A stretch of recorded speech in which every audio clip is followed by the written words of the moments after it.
Take it away. Thanks. Good afternoon, everyone. Very happy to see familiar faces. It is the first time that we get to do a roundtable with a square computer in front of us. So thank you, everyone, for being here today. I'm Carolina Gomez. I'm the Director of Facilities and Safety for Home Forward, which is the Housing Authority of Portland or Multnomah County. Hi, everybody. I'm Ross Blowers. I'm a maintenance manager for the Seattle Housing Authority. Welcome. Thanks for joining us. Carolina, do you want to kick off any questions or anything? Yes, well, we wanted to go around the table and ask, we call it a community building, and we want you to introduce yourself, and we have a question that is, if you had a time machine, where and what time would you go back or forward? And I can start. If I had a time machine, I will go to potentially 1960 something, the rock and roll era, to discover music and dancing. And yeah, I think I'll be interested in looking at something like that. And Clint, do you want to go next? Sure. Oh, who did you say? Well, I'm having trouble hearing you. Is this better? A little bit. There's a bit of an echo in the background. Okay, you can go ahead, Chris. All right. Sorry about that. I'm Chris Clevenger from King County Housing Authority, and if I was to go back in time, I would definitely go back and not forward. The future doesn't interest me that much. But I would go back to probably the mid '90s. That was a fun time. So a lot less responsibilities, and yeah, a lot of fun memories from that era.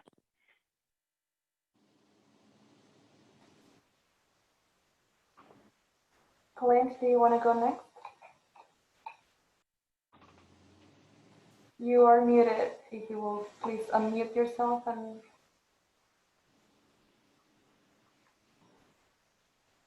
how about that? I'm a maintenance specialist for the Everett Housing Authority. Gosh, if I was to go back in time, I'd probably go back in time to whatever I forgot last. You know, if I forgot to pay a bill, I'd go back then, pay it, not have to pay any late fees.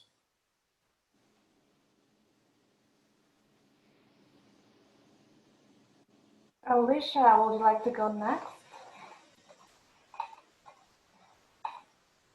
Sorry, I can't get my video to work on my phone, but I'm Alicia Cuppins. I'm from Seattle Housing Authority. If I could go back, I think I would go back to in my 20s, so 20 years ago, when I was traveling around the world and just having lots of experiences.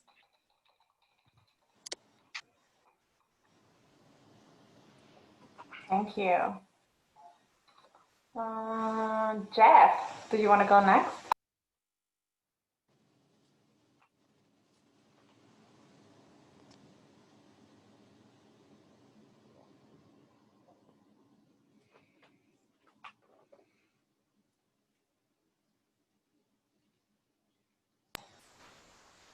Jeff Chand?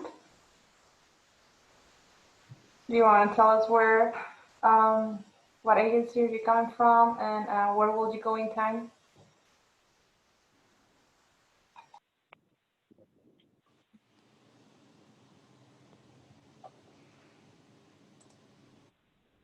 He may have stepped I don't know if his speaker, I don't know if his mic is working or not.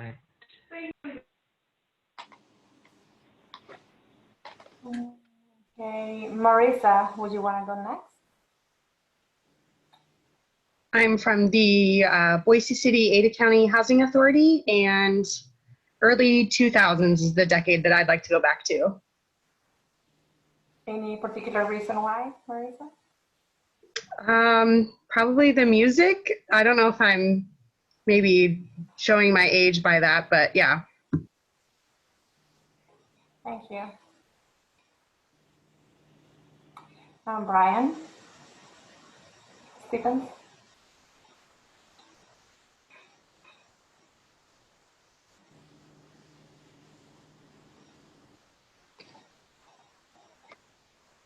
Brian Stephens, would you like to unmute yourself and tell us where you're coming from?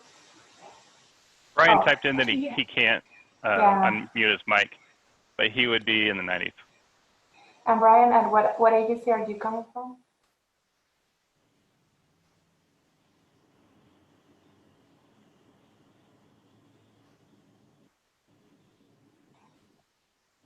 Excellent, thank you. Boise City, Ada County. Amanda Delp.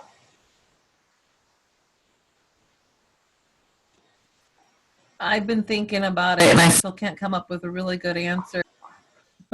Honestly, I like the idea of going back to early 90s and I would pick the music for a reason. So I'm stealing their answer. I'm sorry. And I'm with Yakima Housing Authority in Yakima, Washington. Excellent. And we have, I'm sorry, I cannot see the name, but S. Grazer. I don't know.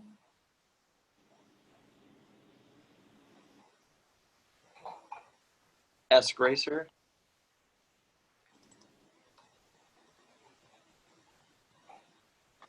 He's with the Yakima Housing Authority. He doesn't have a working mic either. Excellent, thank you. And G. Estrada.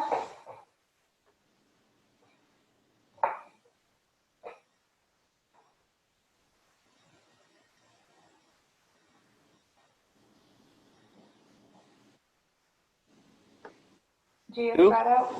It's the name in the computer is G. Estrada. Estrada. Mm-hmm. No working mic either. We'll have a lot of typers. Yes. Kate Brown.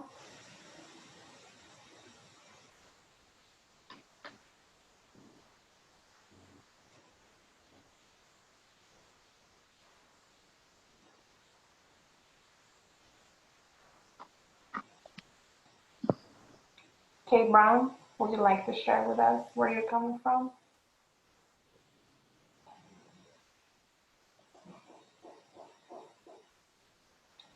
Travis? So I joined the conversation a little bit later. Are we just introducing ourselves? Yes, we're introducing ourselves, and the question is if you could go back in time, back or forward, where or what time would you go? That's a tough question. But yeah, my name's Travis Harrington, and I'm with Everett Housing Authority. And I think I'd have to go back to probably the 40s when things were nice and classy. Thank you, Travis. And S.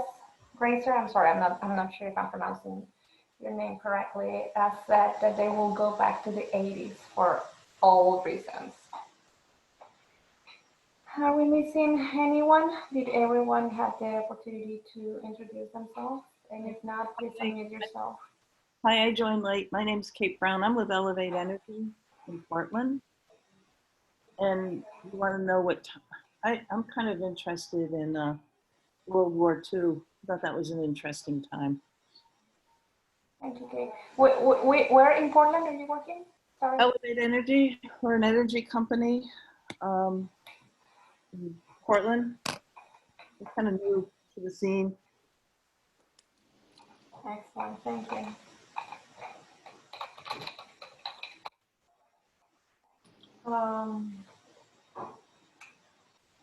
Thank you, everyone. And one of the reasons why we are doing these exercises for us to give us the opportunity to warm up. This is an active conversation. We want people to be able to talk and to chat. The questions that we have around COVID-19 for our maintenance staff. You can write the questions in the chat, and you also feel free to just, you can raise your hand, or you can just ask the questions as we speak. But ideally, we all get the opportunity to talk about the issues we're having and potential ideas we might have to see this, to talk about COVID-19 for our maintenance people. Anyone had questions ready for us? Or for the group? I'd like to start off by figuring out what agencies are currently doing routine work orders in their properties. That's a great question. I'll answer for housing, Seattle Housing Authority. We are not currently doing routine work orders. We're only doing emergency and urgent work orders and ADA. So I'll let it go out to the next one. In Portland, we are also doing emergency health related. There is a pest control. If the residents are allowing us to enter, we will do pest control, and we've been doing a lot of work with radon, and everything that is health related, we are trying to do the work. So radon, pest control, preventative maintenance is outside. I mean, if they don't have to enter the units, all that work we'll still do, but entering the units, it's getting more emergency calls. And with Everett Housing Authority, we're doing the same. We're only doing emergency and urgent work orders, things that are health and safety related, or if left undone, they will eventually turn into either an emergency or urgent. But we also have some special projects going on right now while the weather's nice and we can get them done. So.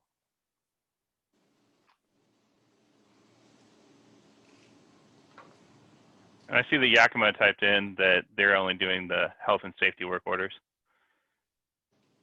So do any housing authorities have any plans for when they'll start doing routine work orders and what that process will look like? We are going to stay in the same state as we are now until December 31st. We are having more people. There is a lot of people. Most of the administration and some management has been working from home since March 20th. And we estimate to do the same thing for the rest of the year. But we did a survey with our residents, and there is a lot of things happening at the sites.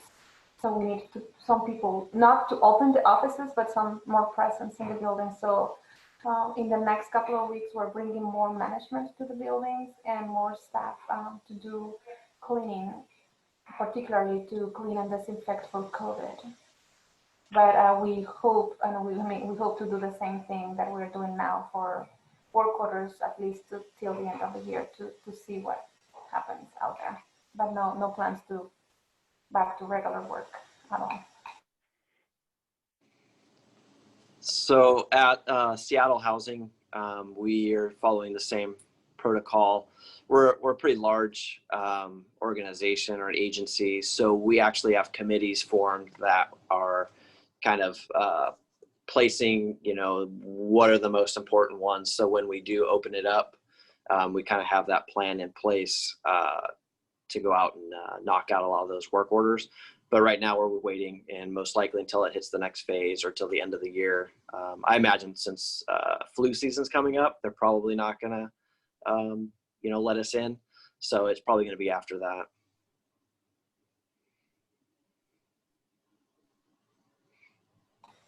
With that said, though, we've seen a big increment in emergency work orders and on-call work orders. It's double, if not triple, the calls at night and during the weekends we are more responding than preventing. So a lot of emergency work orders that we are responding to.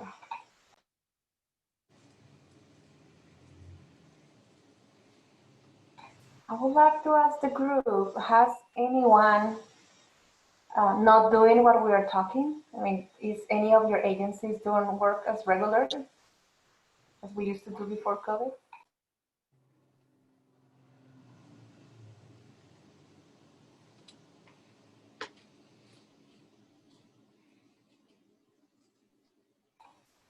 that's great to hear that everybody is taking action for COVID-19. So thank you.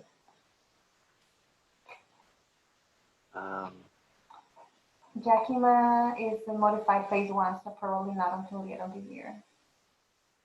They're also doing health and safety work orders.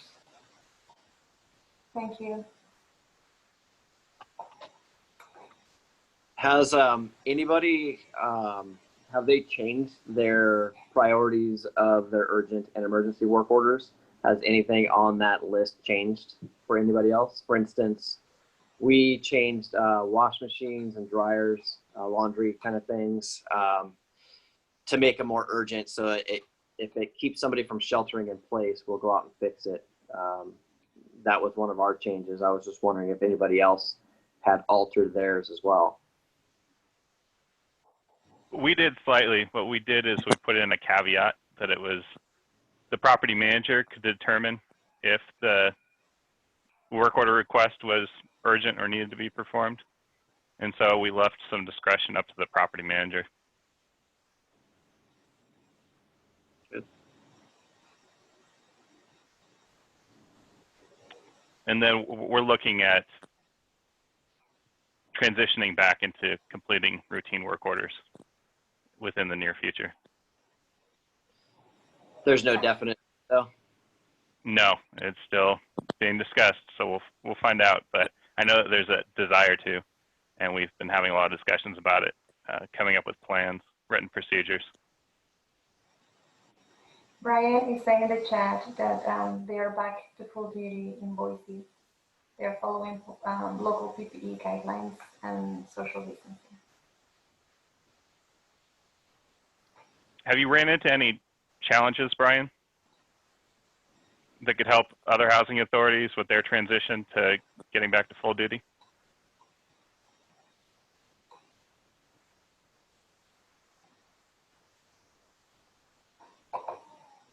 We'll see how fast of a typer Brian is. Well, if he's anything like me, it'll be a while. Yeah. While he's typing, I had another one. I actually have a whole list of items, I guess. But how has everybody's staff morale been? Have you had any issues with staff during this whole ordeal? Yes, we have, and it goes back to the previous questions as well. Some of the issues that we're having. Well, first we did an agreement with the unions at the beginning of the pandemic for payment and essential personnel. That we didn't cover anything like that in our agreement, so we have to come up with a last-minute agreement to cover that type of conversations and pays. But now that it's been a long time and we don't know when this is gonna go through, people is afraid of going back to work, and they should. I mean, there's a lot of things, a lot of risk going to units, and we have an order that people should wear masks in common areas and everywhere that is not in their home, and people is still not wearing masks in our buildings, and that is one of the most calls that we receive from residents. Is like, resident in 101 is not wearing masks, and people is just not wearing masks and still playing in the playgrounds and not obeying social distancing. So it's been challenging, and the morale, even though we are paying people extra while they are at the site, people is not comfortable being at the property. So are they basically getting a hazard pay if they're on the site? It is. We don't call it a hazard pay. We call it an essential employee pay. Oh. So everyone that responds to sites that is not working from home, they will get extra compensation. We put something in place where we put together a training to be on this team, which we call the exposure control team. And so with this process, they have to be fitted for N95 masks and taught about, donning and doffing, and sort of practice these procedures for if there is a unit and we know that there's a positive case of COVID-19 or someone has symptoms of COVID-19, but we need to go into an emergency work order, that they're trained on how to do that. And then if they are trained in that, right now they get an extra $2 an hour in pay. But so far, we've only had to have maintenance go in and do emergency work orders in units where somebody has symptoms a handful of times. And so it's attractive to our staff that want that extra $2 an hour, sort of knowing that the likelihood of them having to do it is pretty low. Yeah, we did at Everett Housing Authority something very similar. When all of this started, we developed an emergency response team, did the training for that so they can wear P100 respirators on top of Tyvek suits. They've got pump sprayers. And they go into places where we know that there's been someone with an infection within the last 24 hours. But we moved that to try to let those areas sit up to 96 hours in hopes that will kill off any residual virus. And they get a 7% increase for that. But on top of that, if we send workers in to a building where we know there's people that are on quarantine, we also do a hazardous duty pay for that, for being in the immediate area and even having the chance of possibly running into that. So, and so far, I think the morale, I have noticed, it goes up and down, and I've kind of seen a pattern where that coincides a little bit with the infection rate. And if we do have, we've been really lucky here. We haven't had a whole lot of people that have been getting the virus, but the more we send people into those areas, and kind of the more I think our community is on high alert, because we see what's happening in our community with people getting sick. I see that kind of tends to play on folks' nerves a little bit. But all in all, our maintenance division's been doing great, and they've really stepped up. So it's been good to see everybody pull together for that.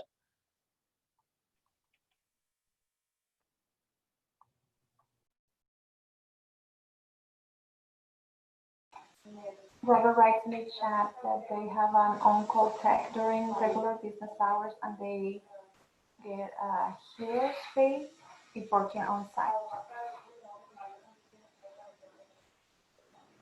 Heroes pay. I like that. How much, Robert, is the hero's pay?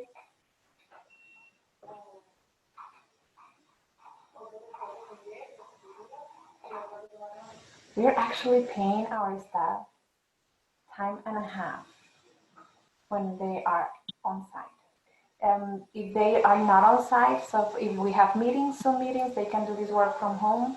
We dispatch or deliver laptops to all our employees so they could work from home, including maintenance. So all meetings, P-card or credit card reconciliations, emails will be made from home. But when dispatched at properties, we're paying them time and a half. Robert is saying it's $2 an hour.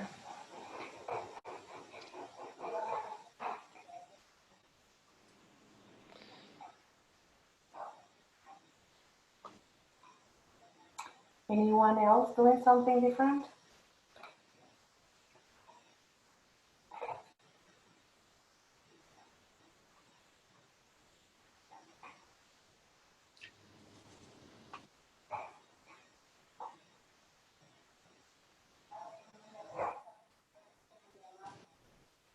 Brian Stevens is writing that they've only had one confirmed case within their tenants.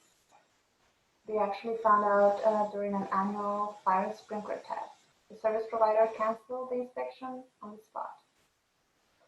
They're trying to get it scheduled now that they have been cleared. Well, we have received, I think last time I saw 17 confirmed cases between staff and tenants.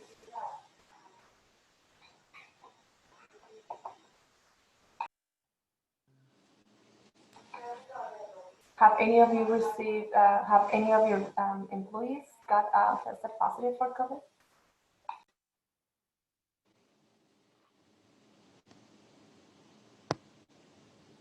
I'll just say at housing, I believe the count is 3 people, and it was at the very beginning. I think it was around March, but everything was fine. And we've also had some counts of like family members that were ill, but the employees never got it. So far we're lucky. Let's hope that continues, I guess.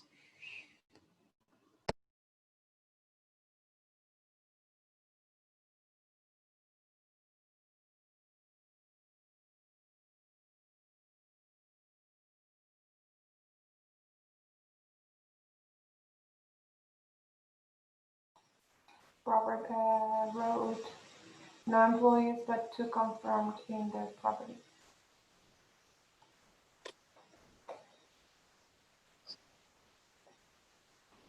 And Crystal wrote that no employees but confirmed residents and employees. We have developed some protocols for both, for employees getting tested positive and for residents getting tested positive. There is different laws that apply for both groups. For residents, the Fair Housing Act and the ADA will not allow us to confirm the person or the unit number. But for example, if we have Humboldt Gardens, it's a property, we can send notice to all the residents at the property saying, hey, we received confirmation that one of the residents in this property was tested positive for COVID, but we will not be able to identify who it was. And the same thing happens with our employees. We should, even if the employee tell us, it's okay, Carolina, you can tell, you can say it's me. We are not allowed to share who the employee is. The employee can send emails if they want to, but we need to protect their privacy. This is health, so it is imperative that we keep that information confidential. And we send emails also, just letting them know. And if that particular employee was working with another employee within 6 foot and without PPE, then the other employee will get notified that they are at risk and that they need to talk to their doctor. So there's a lot of procedures to follow on this.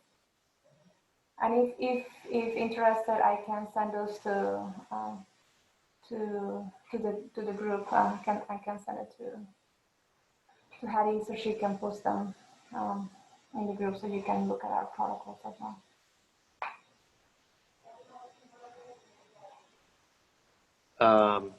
So along the lines of the morale issues, has anybody found any opportunities for staff during this time?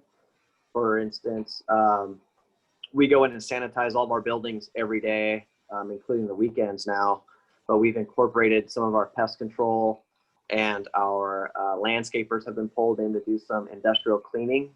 So they're kind of learning extra skills there. So we're kind of using that as a positive spin on helping some of the other staff for future job opportunities. So just wondering if anybody else has had that kind of opportunity pop up.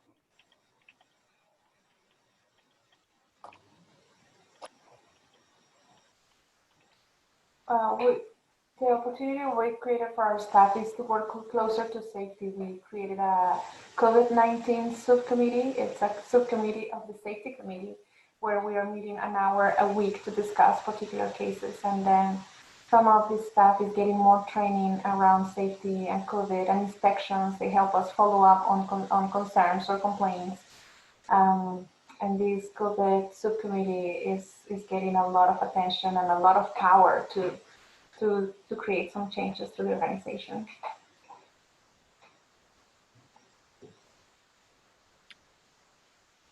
So I know with our organization, we haven't had other employees really kind of doing any of the maintenance stuff or any of the sanitizing, but I've had to bring on a temp agency and bring temp workers into the mix to be able to do, because we do 2-a-day cleanings, once in the morning and then once in the evening before everybody goes home.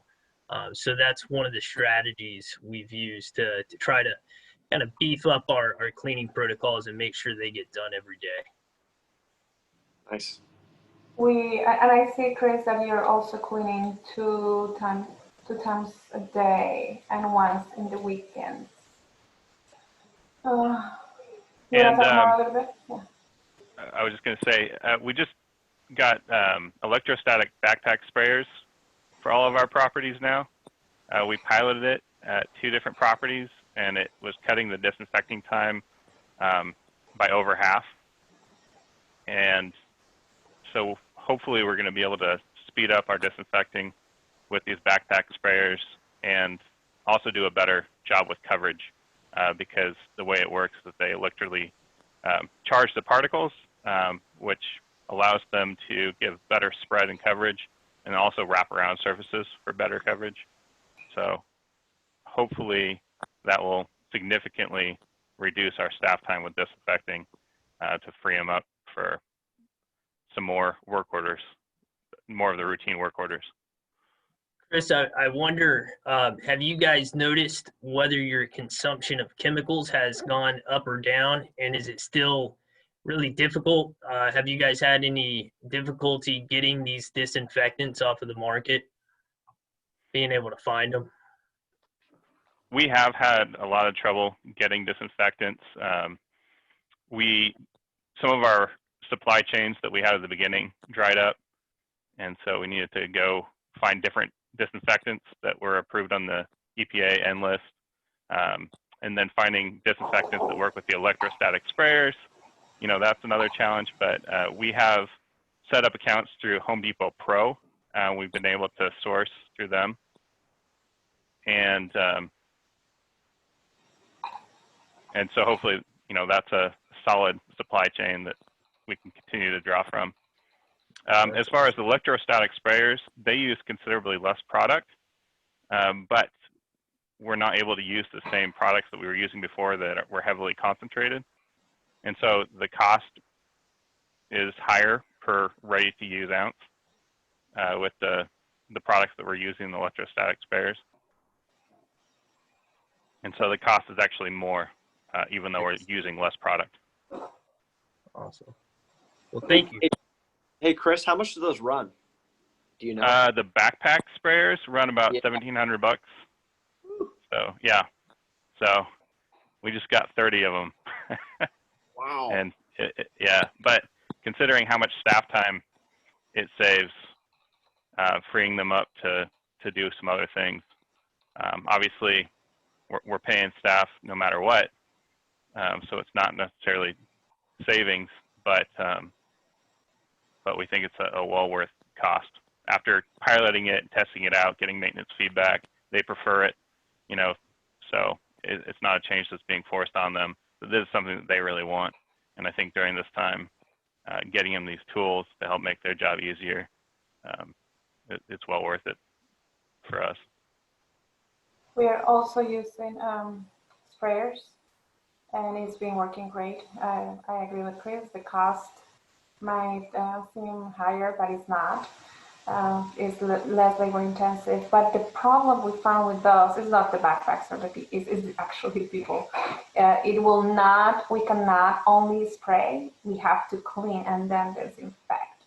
So we found a couple of properties where it hasn't been cleaned for over a week, and then people was spraying on top of it, and it will still need to clean and then disinfect. Product will not be affected without cleaning. So that is one of the, after finishing the pilot, we did it with 7 sprayers, and it is actually really good. It goes to places where the wipes or cloth will not be able to go to. So it's a great product. It was difficult to obtain. That you just work with your rep, your cleaning supplier.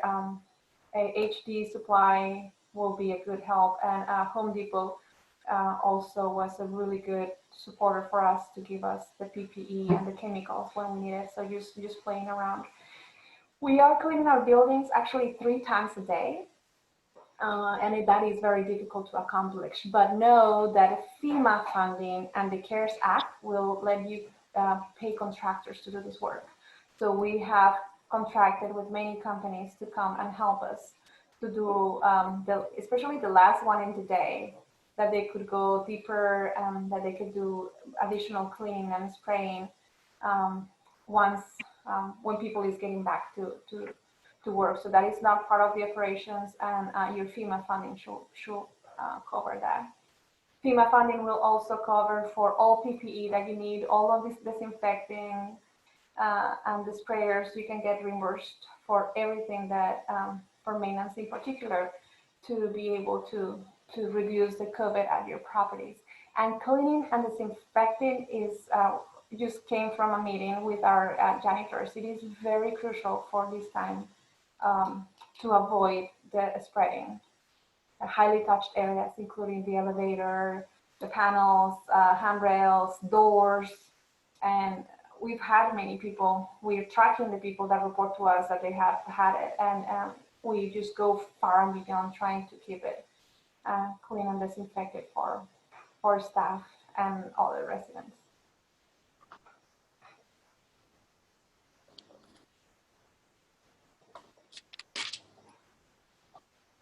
Any additional questions about what we've talked about?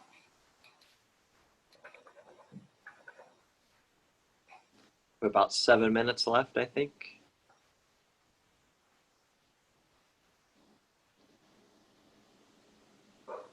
Ross, do you have any other questions in your list? I think we're almost hitting all of them. You asked the one about the time machine already, right? No. I don't know. I think we have a lot of senior residents. I was just wondering if anybody else had any ideas of helping protect the most vulnerable residents. Do they get any extra care or any extra cleanings? We try to clean them at least twice a day, every day. We have a couple buildings where we've had a case where we actually go in and do a deeper clean, which is a little extra. But just seeing if anybody else has any ideas for the most vulnerable. Our resident service department has been doing outreach calls, checking in with our residents. I think that we're probably all seeing, mental health declines during this time, and residents acting up, and it's just a challenging time for everyone. And I think that some of our residents, in those mixed population buildings or elderly buildings, are being affected more than others.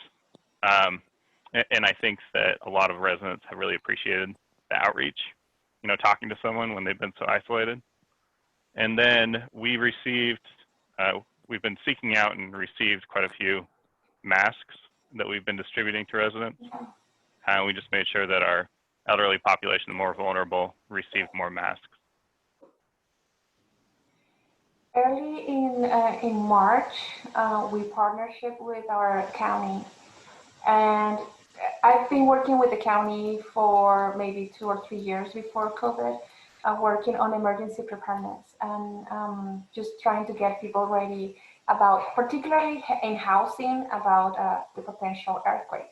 So I've been working with them for many years. So when COVID happened, I was the only resource that they had for housing, and I was the liaison for housing, and I was able to contact and work for many other agencies for the county.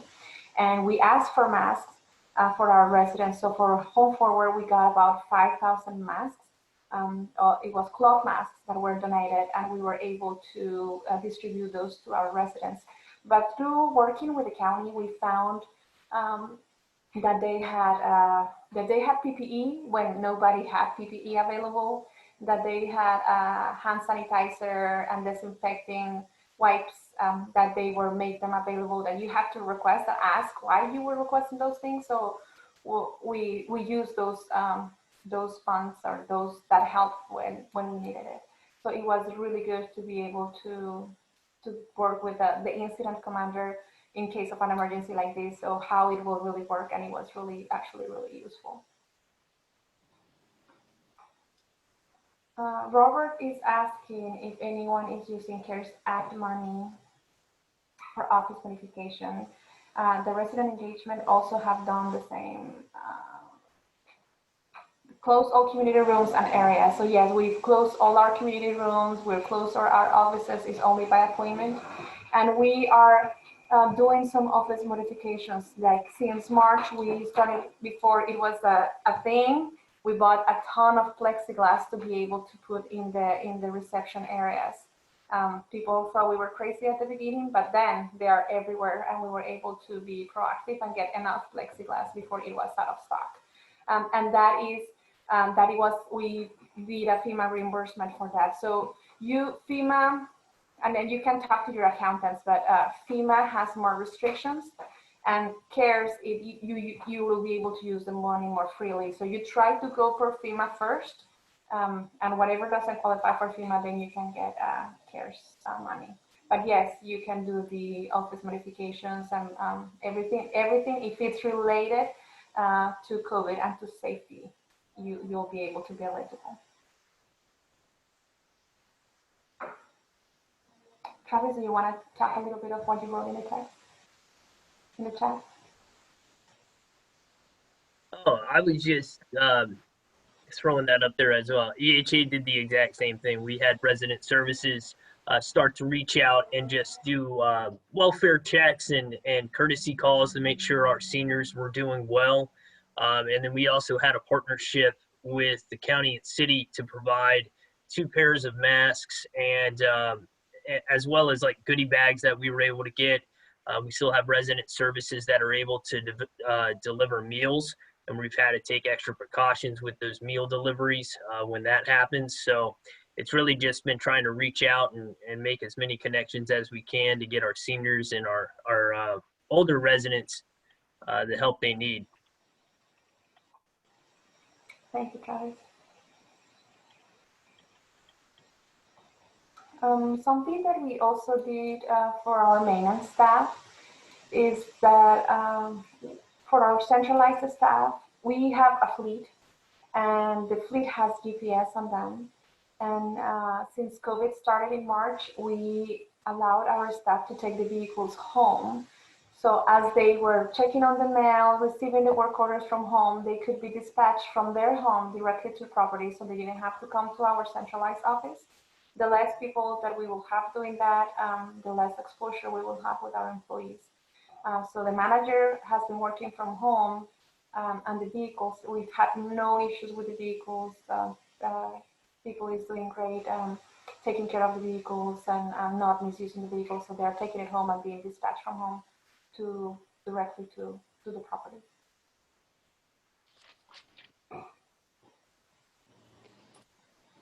We also allow that, especially our residents or our staff that take the bus or public transportation. We made sure that they had alternate modes of transportation, so we let them take their vehicles home. And then going back to things for staff, it wasn't really impacting our maintenance staff as much as some of our office staff that are coming back to the office, is we came up with these wellness bags that have, everyone gets a digital thermometer, like this one right here, to take their temperature, hand sanitizer, yeah, there we go, Ross, and alcohol spray, and microfiber cloth for wiping down computers and electronic equipment, a stylist, and some quality masks. We did a lot of research, probably way too much research, on what kind of masks were the most comfortable.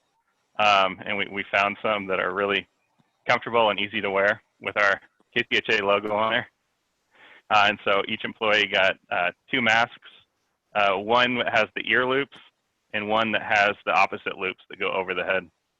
And for our staff that are coming back to the office, having that on their desks when they came back was meaningful. Our maintenance staff, our managers, our site staff never stopped coming in.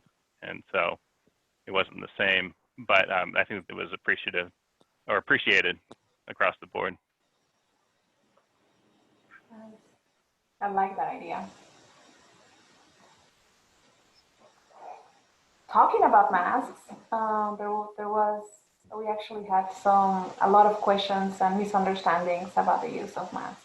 When to use cloth masks, when to use N95 or the KN95s and the N95s with the exhaust bulbs.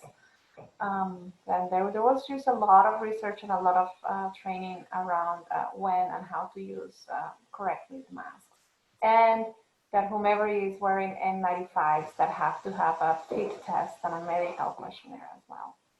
So staff that is going to units, and just to make it short, is staff that have no control over the environment, where they cannot keep social distancing, or they cannot work guaranteed social distancing, they are supposed to be wearing N95s. So they have to be fit tested and have the medical questionnaire. We are the same at Seattle Housing. We actually have our staff, they carry around the little disposable masks, and they'll hand them to the residents and have them go stand in a different room, or they'll put a piece of tape down and say, don't cross this, it's 6 feet or whatever. And they try to keep that social distance as much as they can. And anybody who has a half mask respirator, who they're approved for that, they're wearing that with goggles, gloves, and make sure that they do all the cleaning on their way out. So one of the questions I had, though, was for, I know Washington State is a law for masks. Is Oregon and Idaho, is that a state law that everybody has to wear a mask in those states as well? It is for us in Portland, in Oregon.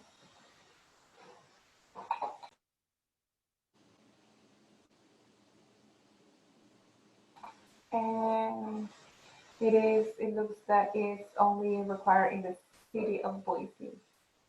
Marisa wrote. Oh, this is a good question. 2 or more staff in the same vehicle. What we did is the first thing that there's a safety pyramid, and I don't know if you've worked with it. And then the first thing is you try to eliminate the exposure. So trying to eliminate that they are in the same vehicle. If they can go in separate vehicles, if they can split their duties, just for them to be mostly 6 feet apart. And for one truck, well, that was not possible. We actually installed plexiglass to divide them. And they will wear their masks as well in the vehicle. Same. Yeah, we don't allow employees to ride in the same vehicle. Our I'm assuming it's a KN95 mask, NIOSH or OSHA approved. It is my understanding that it's not. In Oregon, OSHA sent a clarifying memo saying the KN95s, unless they say they have the type in the mask, they are not certified and they are not allowed. So we actually had to return like 7,000 masks that we ordered, and they were not OSHA certified. So look in your state. OSHA have done clarifications about which KN95s are allowed, but mostly it is very. What we found is it's very confusing, so we decided to take them out of market, and we only provide N95s, and we were able to get enough N95s for our staff. Or we have like a year of supply, so we just removed the KN95s so not to have those questions like, which one are you using? Is that certified? Is it not certified? So we didn't want to confuse the staff. Yeah, and a N95 is a respirator. A KN95 is not considered a respirator.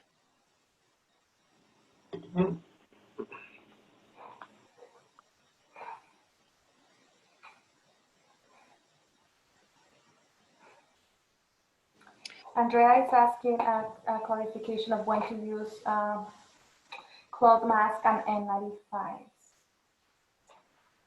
So anyone would like to answer that?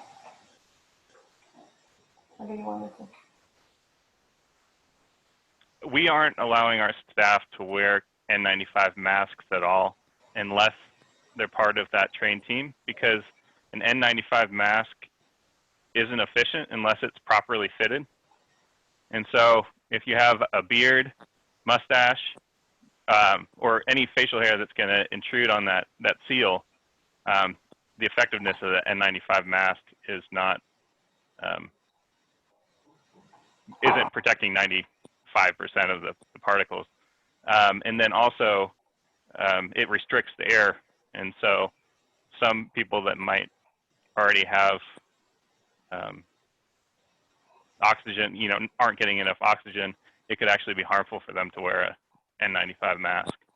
And so the only ones that we are allowing to wear N95 masks right now are the ones that have been trained and properly fitted, and only in the situations where we believe that there is somebody in the unit that has symptoms, is self-isolating, or has a confirmed case of COVID-19, and we need to get in that unit. In our case, we are allowing staff, we train them, and we do the fit testing and the medical questionnaire for staff that is wearing N95, because we have property management doing move-ins, for example, so they will not be able to maintain the 6 feet social distance. We have resident services providing masks, and resident services trying to help people. They have been trained and they have been fit tested. So are you able to see the understanding the difference document that I'm posting? Yep.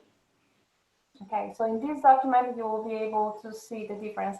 And this was, we made it because a lot of people don't understand the difference between what a respirator is or a cloth face mask. So this was for all of our staff to be able to respond. So these are the N95s with the exhalation valves. It's a great mask that we used to use before, but this one is not protecting. If you sneeze, it will not protect the other person. So we kept those, but we are not using them at this time. This is the N95 or KN95 that we are using. Most of our staff have a half mask respirator with the P100s. Again, they have to get tech trained, fit tested, and have a medical questionnaire. But wearing this mask for the full day, it could be really hard to breathe and hot, especially in the summer. So we allow our staff to wear either or. Cloth face covering, we have staff in offices wearing cloth face covering or disposable face coverings when they can assure that there is a 6 foot distance. The offices are close to the public. We don't have many people in the offices, so when they go to the bathroom, when they go to the printer, they could use a cloth face covering or a disposable face covering.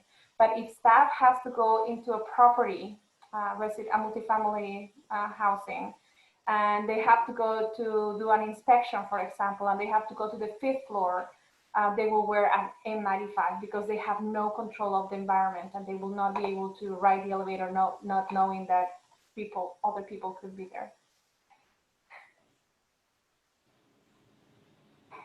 We will also make this document available for you to see, to look more in deep. And I would like to add just one thing. When it comes to the difference between a surgical mask and the N95s and the respirators, the N95s, the respirators, the P100 filters, they're designed to protect whoever's wearing it. The surgical mask is really just meant to protect others from the person that's wearing it. So rather than, breathing in that air and that's providing a level of protection for you if you have the N95 or the respirator on, a surgical mask will not do that. It's not going to provide you any protection. It's just going to limit the amount of infectious air you're breathing out. So that's a big difference, I think.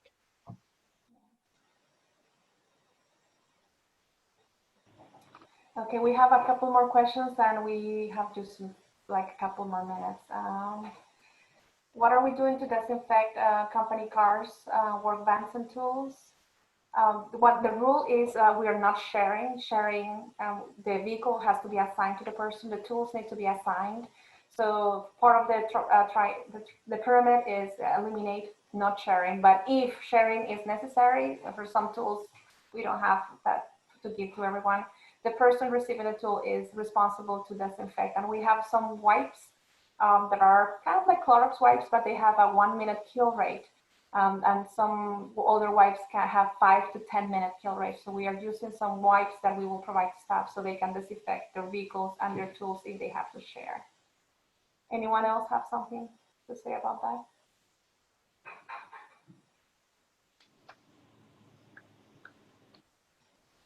Yeah, we do a lot of no sharing as well in Seattle.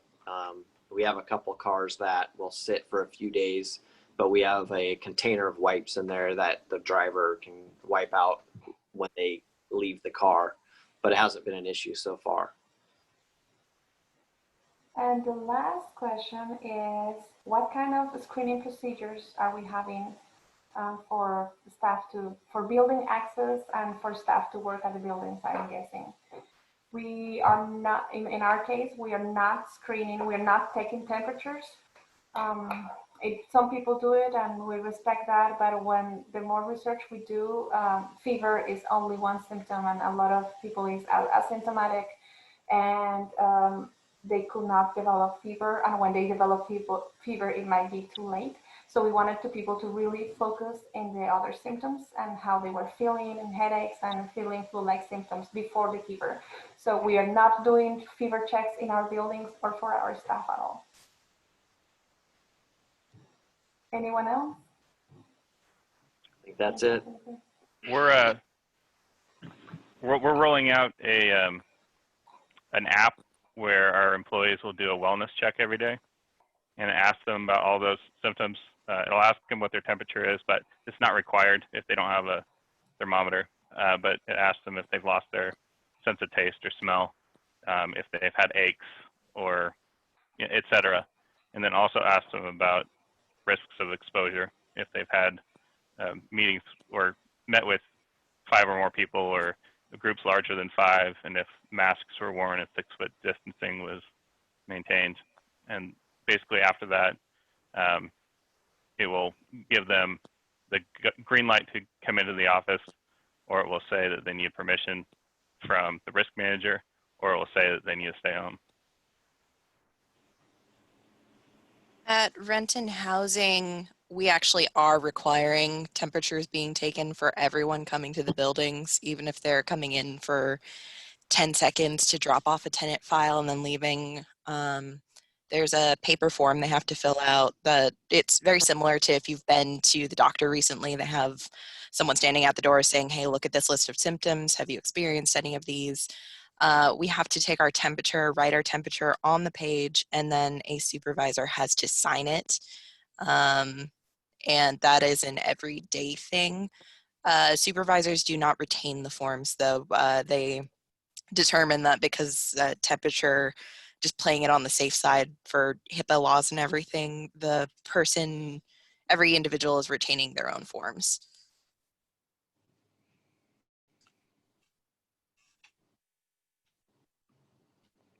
Thank you everyone for attending this session. If you are working on the app game to receive 100 additional points, please enter the code JOE100. JOE100.